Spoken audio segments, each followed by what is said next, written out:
누가복음 9에서 10장, 누가복음 9장. 예수님 12제자를 불러 모으시고 모든 귀신을 쫓아내고 병을 고치는 능력과 권능을 그들에게 주셨다. 그리고 예수님은 하나님의 나라를 전파하고 병든 자를 고치라고 그들을 내보내시며 이렇게 말씀하셨다. 너희는 여행을 위해서 아무것도 가지고 가지 말아라. 지팡이나 가방이나 식량이나 돈이나 여분의 옷을 가지고 가지 말아라. 어느 집에 들어가든지 그곳을 떠날 때까지 거기서 머물러라. 만일 사람들이 너희를 영접하지 않거든 그 마을을 떠날 때 신발에 묻은 먼지를 털어 그들에 대한 증거를 삼아라. 그래서 제자들은 나가서 여러 마을을 돌아다니며 기쁜 소식을 전하고 가는 곳마다 병을 고쳐주었다. 한편 헤롯 왕은 예수님의 행하신 일을 떠드는 소문을 듣고 몹시 당황하였다. 이것은 죽은 요한이 다시 살아났다고 하는 많은 사람도 있고 엘리야가 나타났다고 말하는 사람도 있으며 또 옛 예언자 중 하나가 살아났다고 말하는 사람도 있었기 때문이었다. 그러나 헤롯은 내가 분명히 요한의 목을 베었다. 그렇다면 소문에 들리는 이 사람은 도대체 누굴까 하고 예수님을 보고자 하였다. 사도들이 돌아와 자기들이 한 모든 일을 예수님께 보고하자 예수님은 그들을 데리고 따로 베세다라는 마을로 가셨다. 그러나 군중들은 예수님의 일행이 떠난 것을 알고 뒤따라왔다. 예수님은 그들을 기꺼이 맞아 하나님 나라에 대하여 말씀해 주시고 병자들도 고쳐주셨다. 날이 저물어 12제자가 예수님께 와서 사람들을 가까운 마을로 보내 숙소도 잡고 음식도 다 사먹게 하십시오. 여기는 벌판입니다 하고 말하였다. 예수님이 제자들에게 너희가 그들에게 먹을 것을 주어라 하시자 제자들이 우리에게는 빵 5개와 물고기 2마리뿐인데 먹을 것을 사오지 않고 어떻게 이 많은 사람을 다 먹이란 말입니까? 하였다. 모인 군중은 남자만 약 5천 명이었다. 예수님이 제자들에게 사람들을 보내 약 50명씩 떼지어 앉게 하라고 말씀하시자 제자들이 시키는 대로 하여 사람들이 모두 앉았다. 예수님은 빵 5개와 물고기 2마리를 받아 들고 하늘을 우러러 감사기도를 들으신 다음에 떼어서 제자들에게 주시며 사람들 앞에 갖다 놓게 하였다. 그래서 그들은 모두 실컷 먹고 남은 조각을 12광주리가 거뒀다. 어느 날 예수님이 혼자 기도하고 계시는데 제자들이 찾아왔다. 그때 예수님이 그들에게 사람들이 나를 누구라고 하느냐 하고 물으셨다. 그러자 제자들이 어떤 사람은 세례 요한이라고 어떤 사람은 엘리야라고 하며 또 어떤 사람은 옛 예언자 중 한 사람이 살아났다고 말하기도 합니다 하고 대답하였다. 그러면 너희는 나를 누구라고 생각하느냐 하고 예수님이 다시 물으시자 베드로가 하나님의 그리스도이십니다 하고 대답하였다. 예수님은 제자들에게 이 말을 아무에게도 하지 말라고 단단히 주의시키고 이어서 나는 장로들과 대제사장들과 율법학자들에게 많은 고난을 받고 죽음을 당했다가 3일 만에 다시 살아나야 한다고 말씀하셨다. 그러고서 예수님은 모든 사람에게 이렇게 말씀하셨다. 누구든지 나를 따라오려거든 자기를 버리고 날마다 제 십자가를 지고 나를 따르라. 자기 생명을 구하고자 하는 사람은 잃을 것이며 나를 위해 자기 생명을 버리는 사람은 얻을 것이다. 사람이 온 세상을 얻고도 자기 생명을 잃거나 빼앗기면 무슨 유익이 있겠느냐. 누구든지 나와 내 말을 부끄러워하면 나도 내 영광과 아버지와 거룩한 천사들의 영광으로 올 때 그를 부끄럽게 여길 것이다. 내가 분명히 말해둔다. 여기 서 있는 사람들 가운데 죽기 전에 하나님 나라를 볼 사람들도 있을 것이다. 이 말씀을 하시고 널시침치라 예수님은 베드로와 요한과 야고보를 데리고 기도하러 산으로 올라가셨다. 그런데 기도하시는 동안 예수님의 얼굴 모습이 변하고 그의 옷이 휘어져 눈부시게 빛났다. 그때 두 사람이 예수님과 이야기를 하고 있었는데 그들은 모세와 엘리야였다. 그들은 영광스러운 모습으로 나타나 장차 예수님이 예루살렘에서 돌아가시게 될 것을 말하였다. 그때 졸고 있던 베드로와 다른 제자들이 정신을 차려보니 예수님의 영광이 광채가 보이고 두 사람이 예수님과 함께 서 있었다. 두 사람이 떠나려 하자 베드로가 예수님께 주님 우리가 여기 있는 것이 좋겠습니다. 우리가 이곳에 천막 셋을 세워 주님과 모세와 엘리야를 각각 모시겠습니다 하고 말하였다. 그러나 그는 자기가 무슨 말을 하는지조차 몰랐다. 베드로가 이 말을 하고 있을 때 구름이 와서 그들을 덮었다. 그들이 구름에 휩싸여 무서워하고 있는데 구름 속에서 이 사람은 내가 택한 내 아들이다. 너희는 그의 말을 들으라 하는 음성이 들려왔다. 그 음성이 그친 후에는 예수님 한 분밖에 보이지 않았다. 쟤들은 침묵을 지키고 그때에는 그들이 본 것을 아무에게도 말하지 않았다. 이튿날 그들이 산에서 내려오자 많은 군중이 예수님을 맞이했다. 그때 그들 중에 한 사람이 이렇게 외쳤다. 선생님 제 아들을 좀 봐주십시오. 하나밖에 없는 아들입니다. 귀신이 그를 붙잡기만 하면 그가 갑자기 소리를 지릅니다. 귀신은 그에게 발작을 일으켜 거품을 내게 하고 몸에 상처를 입히기서야 겨우 떠나갑니다.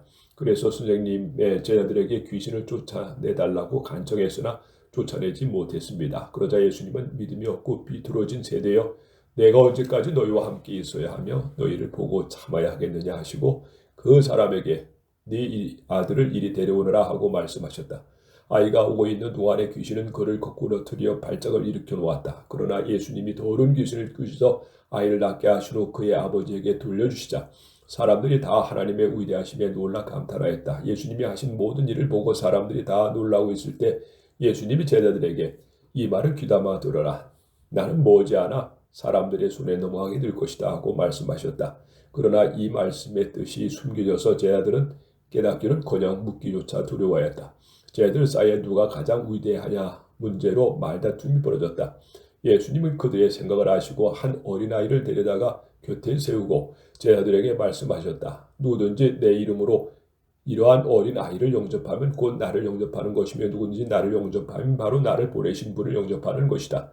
너희 중에 가장 작은 사람이 가장 위대한 사람이다. 요한이 예수님께 주님, 우리를 따르지 않는 어떤 사람이 주님의 이름으로 귀신을 쫓아내기에 우리가 이렇게 못하도록 했습니다 하고 말하자 예수님이 그에게 막지 말아라. 너희를 반대하지 않는 사람은 너희를 위하는 사람이다 하고 말씀하셨다. 예수님은 하늘로 올라가실 때에 가까워지자 예루살렘으로 갈 것을 굳게 결심하시고 사자들을 앞서 보내셨다. 그들은 가다가 예수님을 위해 준비하려고 사마리아 사람의 마을로 들어갔다. 그러나 그 마을 사람들은 예수님이 예루살렘을 향해 가시는 길이었기 때문에 그를 영접하지 않았다.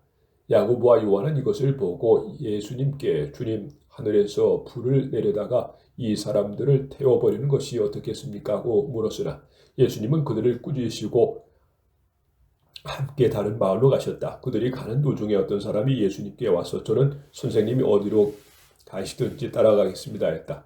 그래서 예수님은 그에게 여우도 꿀이 있고 공중의 새도 보금자리겠으나 나는 머리 둘 곳이 없다 하고 말씀하셨다. 예수님이 또 다른 사람에게 나를 따르라 하고 말씀하시자 그는 먼저 제 아버지의 장례를 치르도록 허락해 주십시오 하였다. 그러나 예수님은 그에게 죽은 사람의 장례는 영적으로 죽은 사람들이 하게 버려두고 너는 가서 하나님의 나라를 전파하라 하고 말씀하셨다. 또 다른 사람이 제게 주님을 따르겠습니다. 그러나 먼저 가족에게 작별 인사를 하게 해 주십시오 하자 예수님은 그에게 쟁기를 잡고 뒤를 돌아보는 사람은 하나님 나라에 적당치 않다 하고 말씀하셨다. 누가복음 10장. 그 후 주님은 72명의 제자를 따로 뽑아 둘씩 짝지어서 자기가 직접 갈 모든 도시와 마을로 미리 보내시며 이렇게 말씀하셨다. 추수할 것은 많으나 일꾼이 적다. 그러니 주인에게 추수할 일꾼을 보내달라고 하여라. 자, 출발하여라. 내가 너희를 보내는 것이 어린 양을 이리떼 속으로 보내는 것과 같다. 너희는 지갑이나 가방이나 신발을 가지고 다니지 말며 길에서 인사하느라 시간을 낭비하지 말아라. 어느 집에 들어가든지 먼저 그 집에 평안을 빌어주어라. 만일 평안의 축복을 받을 만한 사람이 거기 있으면 너희가 빈 평안이 그에게 내릴 것이고 그렇지 못하면 그 평안이 너희에게 뒤돌아올 것이다. 너희는 한 집에 머물면서 주인이 주는 것을 먹고 마셔라. 일꾼이 자기 품삯을 받는 것이 마땅하다. 너희는 이 집 저 집 옮겨 다니지 말아라. 어느 마을에 들어가든지 사람들이 너희를 영접하거든 차려주는 음식을 먹고 그 마을에 있는 병자들을 고치고 그들에게 하나님의 나라가 가까웠다고 하라. 그러나 그들이 너희를 영접하지 않거든 그 마을을 거리로 나와서 이렇게 외쳐라. 우리는 발에 묻은 너희 마을의 먼지까지 덜어버리고 한다. 그러나 하나님 나라가 가까이 온 줄 알아라. 내가 너에게 말하지만 심판 날에는 소돔이 그 마을보다 더 견디기 쉬울 것이다. 고라시나 베세다야 너에게 불행이 닥칠 것이다. 너에게 행한 기적들은 두로와 시돌에서 행했더라면 그들은 벌써 굵은 삼배옷을 입고 제가 뒤집어 쓰고 앉아 희게했을 것이다. 심판날에는 두로와 시돈이 너희보다 더 견디기 쉬울 것이다. 가버나움으로 네가 하늘에까지 높아질 것 같으냐? 아니다. 지옥에까지 내려갈 것이다. 너희의 말을 듣는 사람은 내 말을 듣는 것이고 너희를 배척하는 사람은 나를 배척하는 것이며 나를 배척하는 사람은 나를 보내신 분을 배척하는 것이다. 72명의 제자들이 기쁨으로 돌아와 주님의 이름으로 명령했더니 귀신들도 우리에게 복종했습니다 하고 보고하자 예수님이 그들에게 말씀하셨다. 나는 사탄이 번갯불처럼 하늘에서 떨어지는 것을 보았다. 내가 너에게 뱀이나 전갈을 짓밟고 원수의 모든 힘을 꺾는 권능을 주었으니 이제 아무도 너희를 해칠 수 없을 것이다. 그러나 귀신들이 너에게 복종한다고 기뻐하지 말고 너희 이름이 하늘에 기록되어 있는 것으로 기뻐하여라. 그때 예수님은 성령님으로 기쁨이 충만하여 이렇게 말씀하셨다. 하늘과 땅의 주인이신 아버지를 찬양합니다. 아버지께서는 이 모든 것을 지혜롭게 영리한 사람들에게 숨기시고 어린 아이들에게 나타나셨습니다. 그렇습니다. 이것은 아버지의 기뻐하시는 뜻이었습니다. 아버지께서는 모든 것을 내게 맡겨주셨습니다. 아버지 외에는 아들이 누군지 아는 사람이 없고 아들과 그리고 아들이 아버지를 알게 하려고 선택하는 사람 외에는 아버지가 누군지 아는 사람이 없습니다. 그러고서 예수님은 제자들을 돌아보시며 조용히 말씀하셨다. 너희가 보는 것을 보는 사람은 정말 행복하다. 내가 너에게 말하지만 많은 예언자들과 왕들이 너희가 지금 보는 것을 보고 싶어 했으나 보지 못하였고 너희가 지금 듣는 것을 듣고 싶어 했으나 듣지 못하였다. 어떤 율법학자가 예수님을 시험하려고 와서 선생님, 제가 무엇을 해야 영원한 생명을 얻겠습니다 하고 물었다. 예수님이 그에게 율법은 무엇이라고 쓰여 있으며 너는 어떻게 알고 있느냐고 다시 물으시자 그는 네 마음을 다하고 정성을 다하고 힘을 다하고 뜻을 다하여 주 너의 하나님을 사랑하라. 그리고 네 이웃을 네 몸과 같이 사랑하라 하였습니다 하고 대답하였다.